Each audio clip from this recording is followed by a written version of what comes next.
我喺呢部戲入邊飾演嘅角色就叫做阿妹啦。咁佢係一個腦性麻痹嘅患者啦。佢睇世界嘅方法係好單純啦，好似好開心咁。佢又唔會因為自己身體嘅殘疾或者一啲障礙係令到佢對於呢個世界產生絕望嘅。今次我飾演嘅角色叫阿健啦，佢係會為一啲有殘障嘅人啦提供一啲性嘅服務嘅。你最想係 kiss 啊？我覺得佢都係一個好落魄嘅人嚟嘅。佢本身都有一個有個夢想，會想係做一個廚師，亦都去咗日本去學廚嘅。但係因為屋企嘅一啲問題，佢家姐有一個交通意外，令到佢亦都成為咗呢個身障者。可能係責任啦，又或者係對屋企人嘅愛啦。咁佢係選擇咗返嚟香港去照顧佢家姐，咁就令到佢嘅人生有啲改變咗。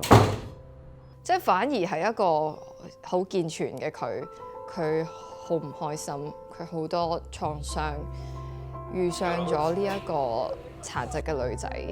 咁佢哋兩個碰撞出嚟，係有一種互相慰藉或者幫助嘅一種關係咯。喺一個同阿妹嘅關係嘅相處嘅期間，都會令到佢有一種無形嘅，我諗無形嘅擔憂咧，叫做係。咁甚至即係佢唔知自己係咪真係有咁嘅能力將來可以同阿妹發展到落去，即係唔好講話係咪一齊嚟，係即係連做朋友普通嘅照顧係咪都得咧？即係會有一種咁樣嘅壓力咯。所以個戲名就叫做《像我這樣的愛情》。呢一個係一個點樣嘅愛情咧？就係我都知道呢個劇本係搞咗好多年啦。咁當我知道嘅時候，導演有意思揾我，好開心啦。但係個時間好緊迫。我要喺大概2星期、3星期度，喺呢段咁短嘅時間，我要去練習、去創作、去做 research、去做阿妹嘅呢個角色。其實係毫無疑問，我係好想做嘅。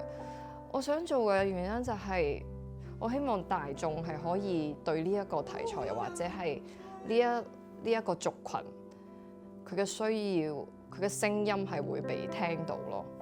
我好想去拍一套同我以往有分別嘅一個製作，同埋我好想被調教，簡單啲咁講，係啊，我好想去試一啲新嘅嘢，去演繹一個完全觀眾未見過嘅一個角色。